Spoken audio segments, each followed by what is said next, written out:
Hello, Andrew, and welcome on this sunshiny day here on the West Coast for both of us to the A World of Difference podcast. Thank you for having me. I'm really excited to be here and so thankful for the sunshine. I know you Seattle North Pacific Northwest people, you really show so much gratitude when the sun pops out. We're spoiled here in the Bay Area. We get a lot of it. Yeah, yep. Yeah. Well, I'm happy to have this conversation with you today. Whether our conversation takes us through sunshine or rain and back, all the weather, we're ready for it today. I know that sometimes in conversations where we bring on guests who are making a difference in the world, there's a lot of nuance in people's background and story and the work that they're trying to do. And so I appreciate you coming on the show today. And a little bit of your journey as an educator, I know many people in this audience are going to resonate with because we have a lot of educators in this listening community all around the world, people who are currently working in education or people who previously have. So just tell us a little bit about your journey as an educator up in the Pacific Northwest. What drew you into that field and how has your experience shaped the current work that you do and the difference you're trying to make? Yeah. Well, I bet that my story starts very similar to most educators. I had a teacher that was just spoke truth into my life in a moment in which I needed support outside of my family. And the thing I love to give her a big shout out for is that most of the kids in my class, this is eighth grade, and most of the kids in my class absolutely hated her as a teacher. She was strict and tough and didn't take anyone's stuff. And it was exactly what I needed. I needed someone in the education space. We sometimes refer to them as warm demanders. And I really needed a warm demander in my life, someone who was going to push me and also be there for me as I worked through. And so I remember leaving her class in eighth grade saying, I think I want to be a teacher. I think what she did for me is what I want to do for others. And so I at that point kind of became single-minded all through high school, all through college. I knew I was going the education route. I got into education. Specifically, I teach with a method called project-based learning. It's the only way of teaching I know and understand. And I taught for, I think, about 7 years. And then I just stepped out of the classroom and I now train teachers in project-based learning. And so the arc, and a lot of that had to do with burnout. I'm finally stepping out. It's also not dissimilar from what many educators and many people in lots of different fields are feeling the last couple of years. But I stepped out, and a huge part of that was a question for me of how do I know I love being with the students, especially high school kids. I just love them. How do I continue to make a difference with the teachers on a bigger and broader scale without falling into that middle management land where you feel like you might be able to make more of a difference, but really you find yourself stuck and kind of in between objectives. So that's where I'm at right now. Is I'm training teachers across a couple different districts here in the broader Seattle area, and absolutely love it. I love what you're doing, and it does sound like you're making a difference. I have so much compassion for educators, especially here in the US public school system, who are burning out. Understandably, COVID was such a hard time, but it was a hard time before and after. And I love also hearing you say that you love high schoolers. I have twins that are in high school here at our local public high school, and one that's fresh out of high school. And it's rough. I mean, middle school's rough, but Yeah. like you mentioned, eighth grade. But those teachers who are those warm, did you say warm motivator? That's a really good, yeah. Warm That's a really demander. good Yeah. word, demander. Yes, that's a great position, whether you're, a manager in a corporate workplace, whether you're working in nonprofit or education. Those two words together are a real superpower, and they really can motivate people because I think that students, especially in middle school and high school, are trying to figure out who they are. And I know that most people I know that have gone into education, especially with those age groups, don't go into it obviously for money. They go into it Yeah. to make a difference. And the system is so jacked up. So as you're helping train educators in the Seattle area, and thank you so much for doing that, what are you seeing as some of the key ways to help these teachers move forward?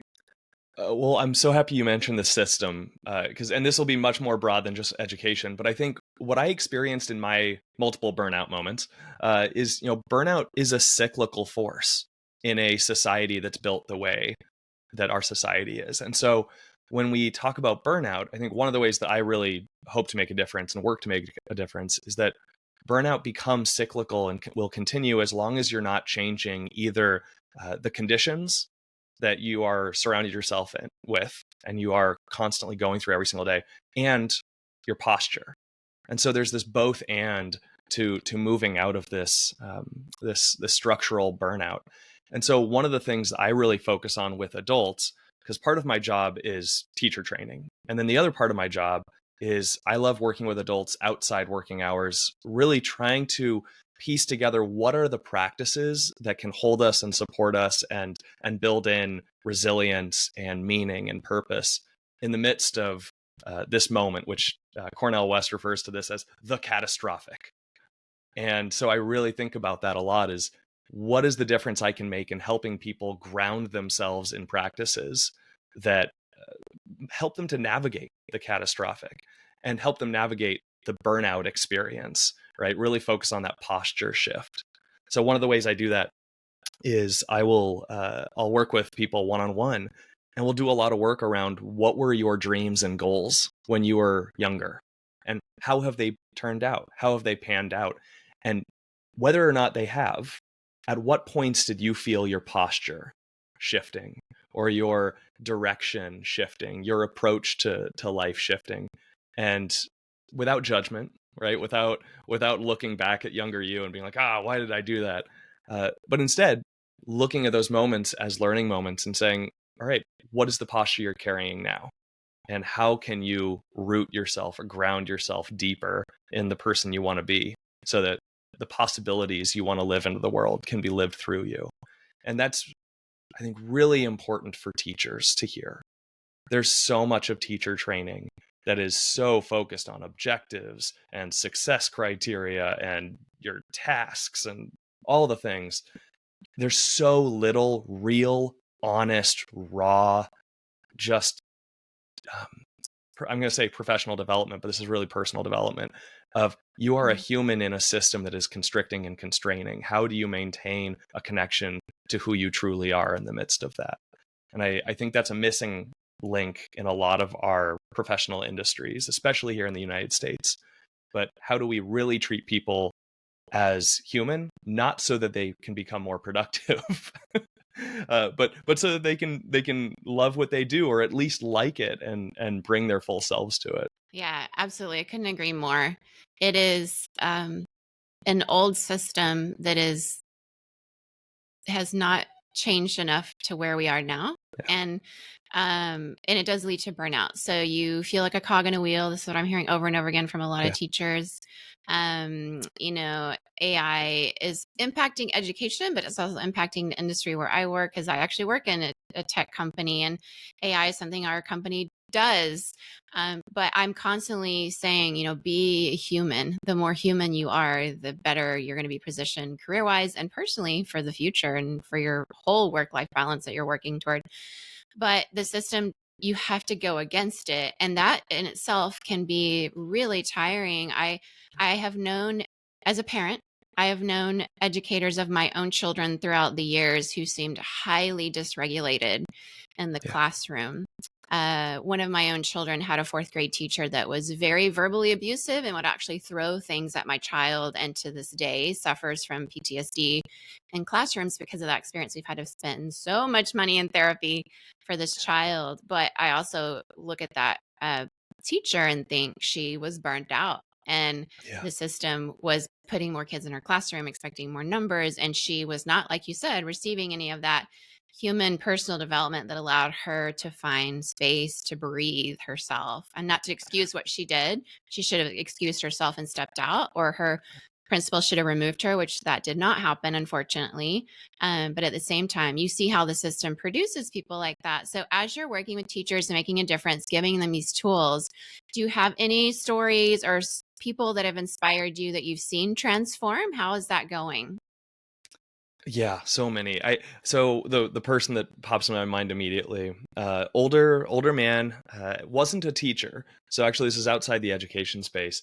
But I was working with him, and one of his big kind of questions was, as I've gotten older, how do I navigate? What is my role at this point in my life? What is the role that I have in society? What is the role I have in my family? How do I take care of my grandchildren? And we unpacked a little bit of that. What do you mean by role? What do you see as purpose? What do you see as the you that you want to bring into the world?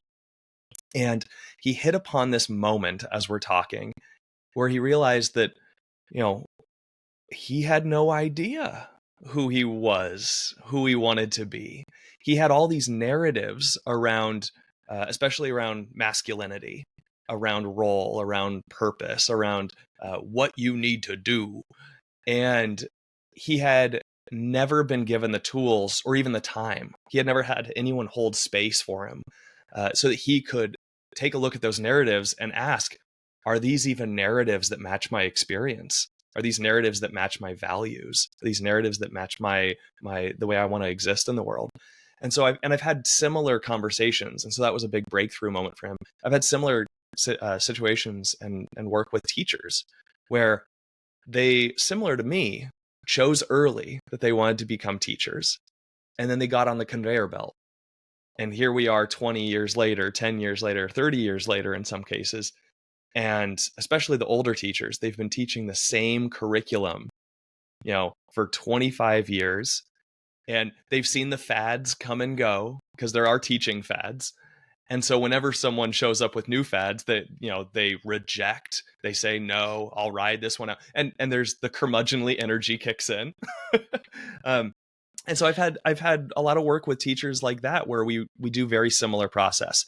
What are the narratives you have about teaching and about change and about your role as a teacher? And how do we take those narratives you have and then apply the values? Do those align with your values? Do those align with the happiest moments you've had in the classroom?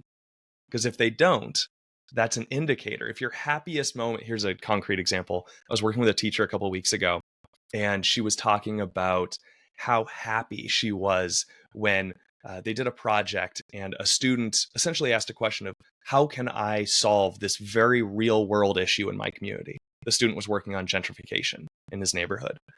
And she was expressing how happy she was watching him light up around this topic, doing research, not because anyone was asking, but just getting into it because it was so relevant. It was visceral to his life experience. And I asked her, all right, take that moment, hold on to that happy moment you've had watching the student completely drive his own learning. Now, what is your, I think I said responsibility. What is your responsibility as a teacher?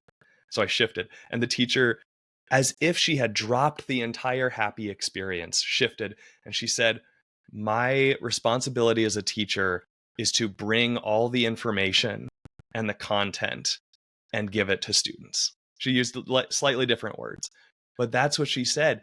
And I invited her to take a look at those two things, that happy moment where the student is driving their own learning, and the moment or that narrative she has about her being the sole wisdom carrier in the room.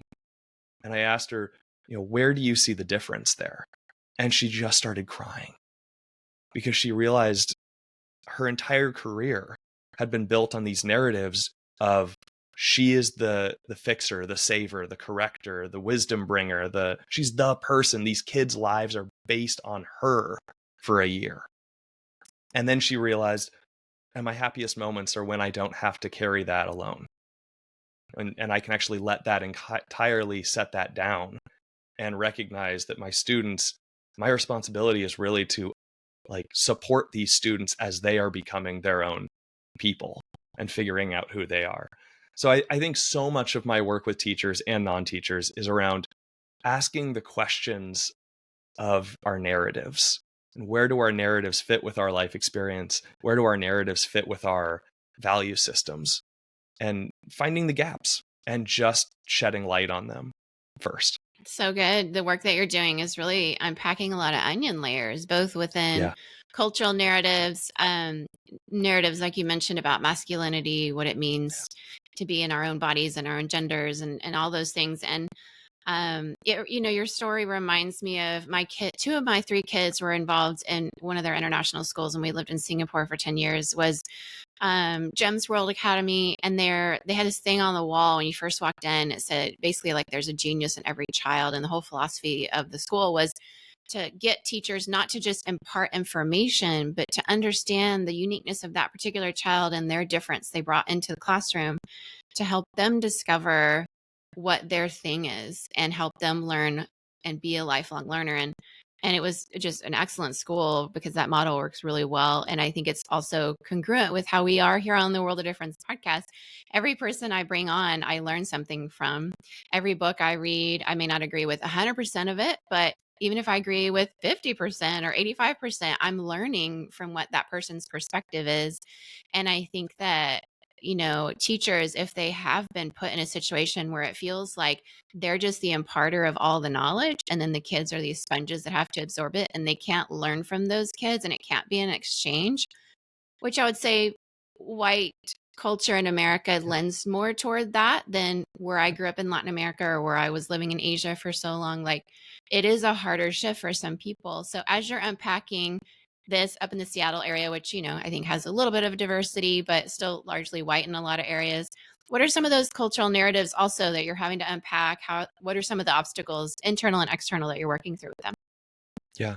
So I'll speak on two sides of this. One is the family side, and then also as the teachers, because you're absolutely right. Seattle and our area and education in general in the United States is largely white teachers. The schools that I work with are predominantly Black and brown students.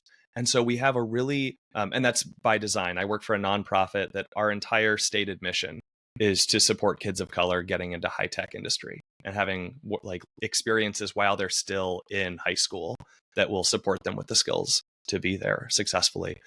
And so much of the work is with teachers, is having them first identify that their students have stories that they don't know, that the teachers don't know. And that's part of that, teacher as wisdom bringer, teacher as all-knowing person. And so much of that is rooted in whiteness, of course. And so one of those big things to work through for teachers, one of the first big narratives is every student that's coming into your classroom is going to have stories that you not only don't know, but there has not been consent given for you to assume. And so one of the first things we do during the school year is we say the first project should be some sort of identity project, some sort of project where a student is invited to explore their own life and give consent for where that then goes. How much of themselves do they want to share with a teacher they might not know yet? How much of that do they want to share with students around the room? And what's beautiful about that is you're teaching several things through the project, which is kind of the one of the core values of project-based learning. But you're teaching kids, one, your voice matters, your experience matters, your life matters, and consent matters in this space always, through and through, and that you have control over your own being. That's a huge and hard shift for teachers to make. That is a scary shift because there's no, I almost think about the Jack in the Box, when you're rolling it and then it pops up. A teacher doesn't know, as they're letting this curriculum go into the world, as they're asking students to bring their own stories, they don't know what's going to pop up. And teachers aren't trained in general in trauma-informed teaching. Teachers are severely undertrained in culturally responsive teaching. And so I think a lot of teachers are just terrified of letting go that control even enough to say, hey, students, you get to say what you care about in the world. And we're actually going to linger with that for a few weeks. It's not going to be an activity where I ask you what you care about and then we're going to move on and do the thing that I'd already designed. So that's one core narrative. I think another big narrative that we face here in the Seattle area, and I assume that this is more broad as well, is just the fear around change in general. In the Seattle area, our teachers are paid quite decently. This is for the last 4 or 5 years. And so teachers have, that doesn't mean we have stability all in all. Right now, a lot of our school districts are cutting back and people are getting moved around. But a lot of the conversation is no longer, we got to increase pay, we got to increase pay. A lot of the conversations, we need smaller classes. And the reason that that's so vital is that when change comes through, when new principals come in, oftentimes their objectives are basically squeeze the lemon harder, get more out of your school, more test scores, more everything. And if our classrooms are packed 34, 35, I once walked into a classroom, 40 kids, 32 chairs, and a teacher that just looked at the end of his everything. And so I think a big narrative we work with is change is going to happen, and so much of that is outside of your ability to control, ability to manage. And so when it occurs, when that new principal comes in, or when the new district superintendent, when the boss shows up that wants to change everything, what is your posture? What are your boundaries? And how are you going to protect the students from the most sometimes the most dangerous of the changes, while also being soft enough to listen for and discern what are the changes that are really beautiful, even if you're afraid. Yeah, so hard. So On a hard. certain level, all of us fear change depending on what the change is, right? Mm-hmm. Yeah. And even if it's good, even if it's, oh, we're about to go on vacation, there might be a little bit of anxiety about, oh, what's it going to be like when we get there? Is it going to rain the whole time? Or, change can be hard in various ways for different ones of us. But I always have felt as a parent that by and large, especially in the elementary school years, a lot of the educators our family had in our lives because of our, children tended to be more structured people who like everything planned, like to control the environment, because that personality type tends to want to go into education, Yep. especially in the younger years. And so change, especially with those personality types, can be really hard. I know that you have probably drawn so much into your experience as an educator from even outside education itself. So, were there any kind of practices you utilize to keep you grounded, or especially since you've burnt out and are helping educators? Are there other industries that you're learning from? Because here on a World of Difference podcast, we know that whatever industry we're in, we can learn from other industries. What other parts of the careers or people that you've known or books that you've read or interactions that you've had have spoken into that for you as an educator? Totally. I'm going to throw your own words back at you for a moment, because in a good way, because I think this is a practice. So I think this is maybe a couple months ago, but on one of the episodes, you were sharing a story about walking around, I think, downtown Taipei. And maybe the story was that it was one of your last days there, but you were walking and all of a sudden you said that you felt yourself tearing up, and you said something around like, and why? I don't know why. And then you said this beautiful phrase, and I think it was something along the lines of, and I stayed curious. And I think that is a beautiful practice of resilience. For me, in so many ways, that is what resilience is all about, is how do we assume a posture of curiosity in the face of confusion? So much of resilience that I think we get narrative wise, message wise, is that it means to bounce back quickly, which really means to deal with it quick, rub some dirt on it and move on, is one of those wonderful toxic messages that I received when I was young.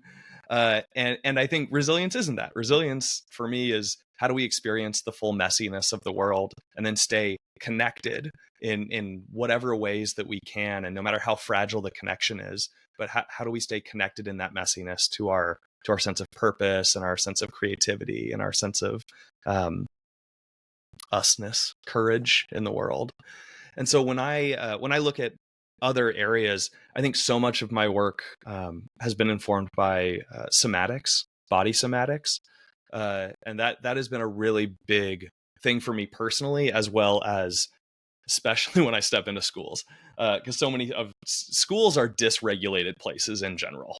You've got 500 to 2,000 bodies moving around at all different areas of development, and high stress in every room. So you're going to have dysregulation. So one of the things that I always offer, and this comes from the somatic world, is when you step into a new space, or when you feel yourself getting dysregulated, overwhelmed.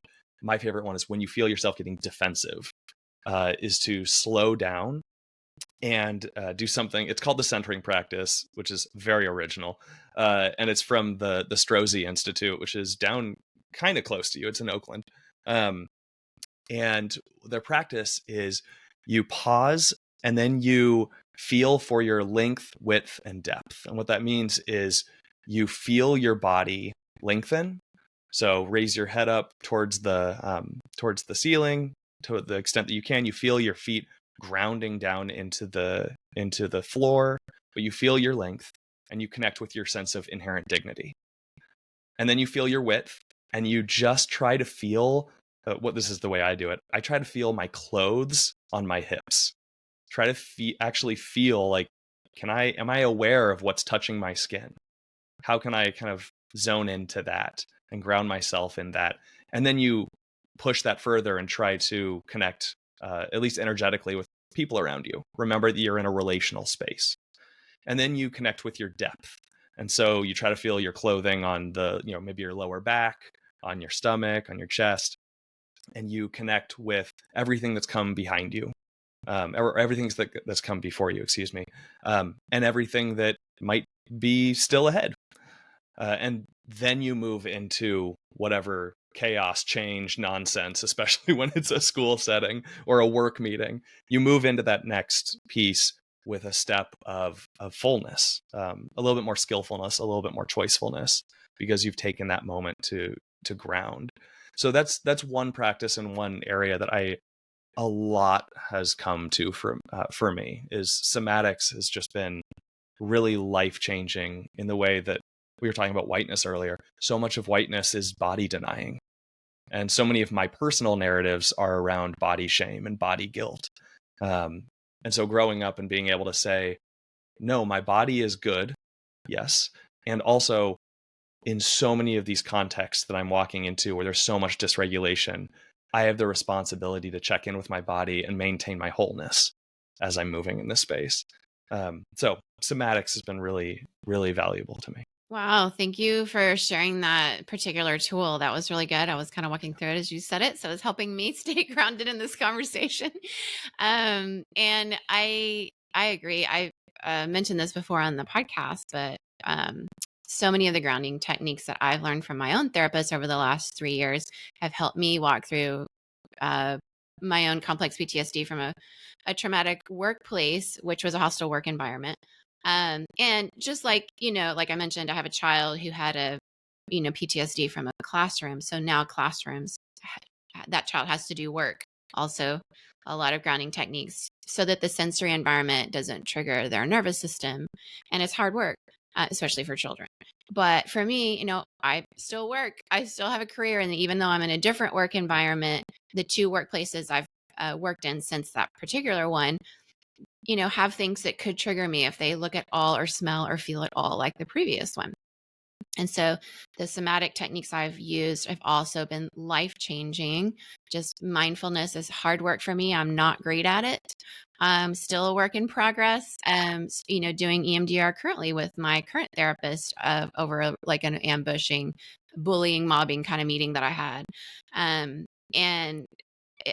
as I've walked through some of those things, it is such a reminder that people are dealing with so many things all the time. And when you don't professionally give people tools, especially when they're working with children, so many hard things are just going to happen. Because, like you said, when we have narratives that are body denying, for example, or worse, body shaming, maybe, I don't know, if they're both bad.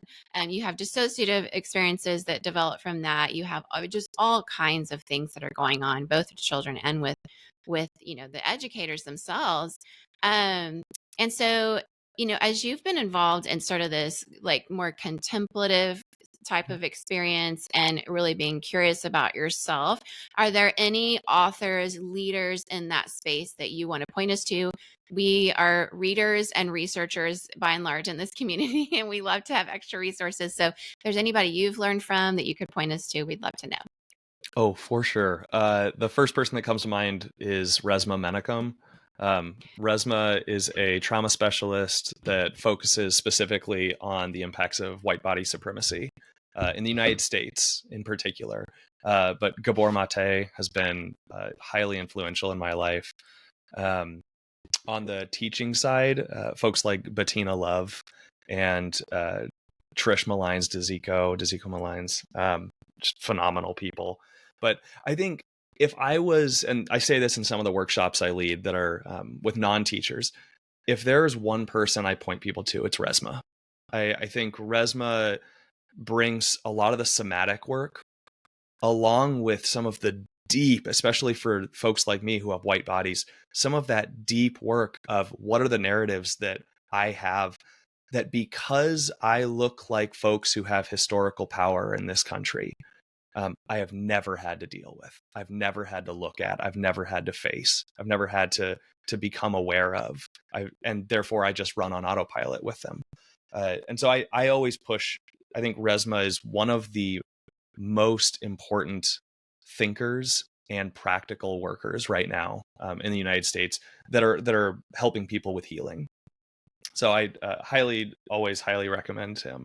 And then another person, and this is more on the spiritual side. Her name's Mirabai Starr, and she's interspiritual. I don't know how she describes herself, so I'm actually not even going to try. I know she grew up in a secular Jewish family, but is now very interspiritual. She has a book called Wild Mercy. I think that the tagline is "Living the Fierce and Tender Wisdom of the Women Mystics," and it's just a beautiful book. I can't. It's not like Resma's at all. It's very very different vibes. But there's something about the way that she writes in a poetic form that has opened me in a way that poets do. Right. That's kind of the power of poetry. And so I always give her a shout out too. It's just beauty. I was once told that beauty, like poetry and music and artwork in general, tends to slide in kind of the side door around our ego defenses and hit us in a spot that is maybe we're asking for. We want something to touch that soft and squishy part of ourselves, but we also know that our ego defenses, all those in internal family systems, we think protector parts. All of our protector parts are stopping it. But poetry is so beautiful because it slides through the side door. Love that. Slide through the side door. We've had a couple of IFS coaches on the podcast. Tim Fortescue was one, and then Becky Castle Miller is another.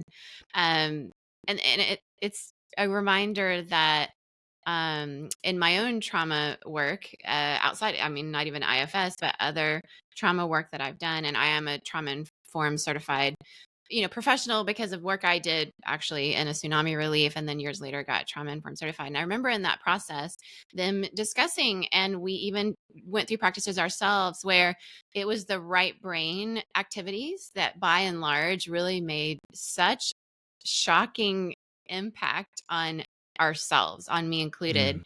And I've never been one of those who just reads poetry books, but I think with Taylor Swift's Eras tour and the Tortured Poets department, I think a lot of us are getting a little more, she's basically a poet with music attached, because she's more, her lyrics are what really draw people in. And I think putting those hard feelings out into words, becoming this feminine rage against all the things she's faced with, being discredited just for having a strong opinion, or being discredited for being larger than a man instead of smaller, being more successful, all the things that people can face, it can get trapped in us in certain ways. And then somebody gives us words in a poem or a song to express that. And it is not only cathartic, and it's obviously drawing large crowds around the world. She's been very successful at expressing her own vulnerability through that kind of poetry. But it also is a way of helping us heal from our own trauma when we get involved in those right brain activities. What kind of right brain activities are you seeing in addition to this, or maybe even more about the poetry side? Well, I think a couple things come to mind. The first, is poetry and just the act of not only reading it but writing it. And a lot of people shy away from writing of poetry. They think, I'm not a poet. I'm not going to do that. Put a bunch of words down. You don't have to rhyme. Just make them on weird lines uh, and call it a poem and see what emerges. It's always, that's why I love free writing with students, is you never know what's going to flow out of you, because at some point your pen just kind of takes over. So I think stuff like that. I also love doodling. I think that the act of doodling, if you're a spiritual person, I think you can call it a spiritual act. If you're not spiritual, it's just a deeply, the act of doodling with no purpose, no objective, and at times doing it in such a way that is completely unreasonable, is a beautifully uh, countercultural, anti-status quo, and just pure to the soul act. Um, so I love to sit in meetings, especially when they're real difficult, and I will happily doodle. Part of that is the antagonist in me. Part of me, part of me knows that my boss is looking at me, thinking I'm not listening, and I kind of love that a little bit. But a more personal side to me is that that's the part of me that's allowing me to stay in my body by doing Mhm. something. That's allowing me to stay present to the moment. And so I think poetry, I think doodling, I love music. I think music is one of our cultural touchstones for something that is bigger than us. So I love that you mentioned Taylor Swift, because the other part of that is just the sheer number of people that show up at her shows.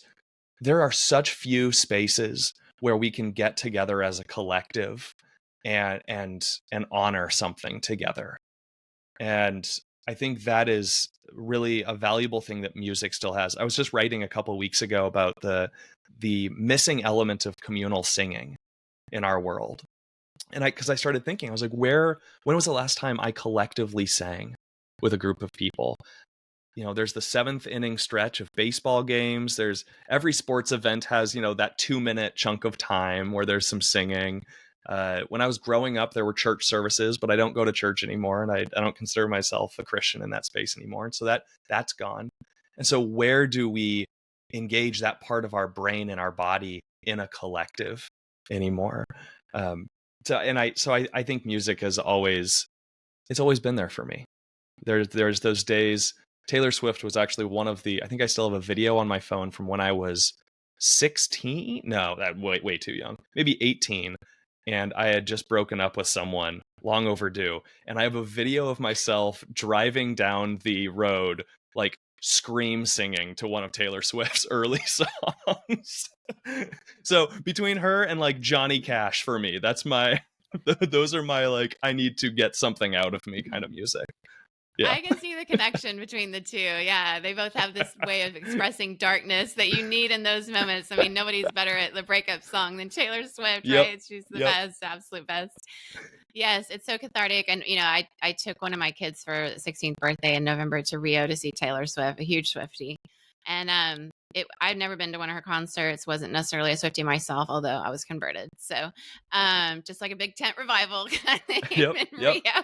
But yeah, I felt there were aspects of that concert, everybody's Portuguese speaking, and somehow they know every single one of her lyrics in English, and they're shouting and screaming at the top of their lungs. And it's like there's something very beautiful about somebody who can help people express their world in a way that connects so deeply and in a very spiritual sense, in the sense that you're known, you're understood, and this song was my story, but I invite you into it with your story, and there is something really beautiful about that.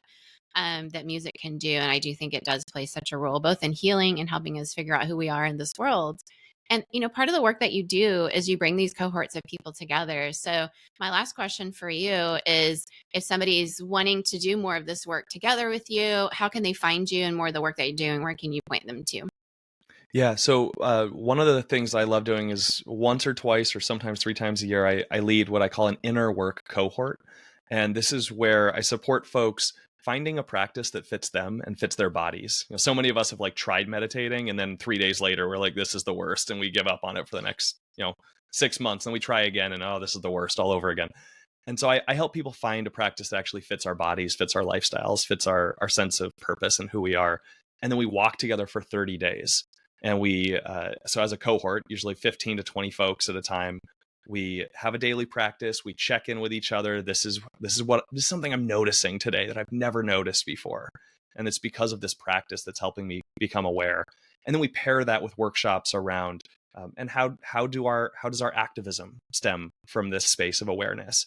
How do we navigate conflict in relationships from this space of awareness?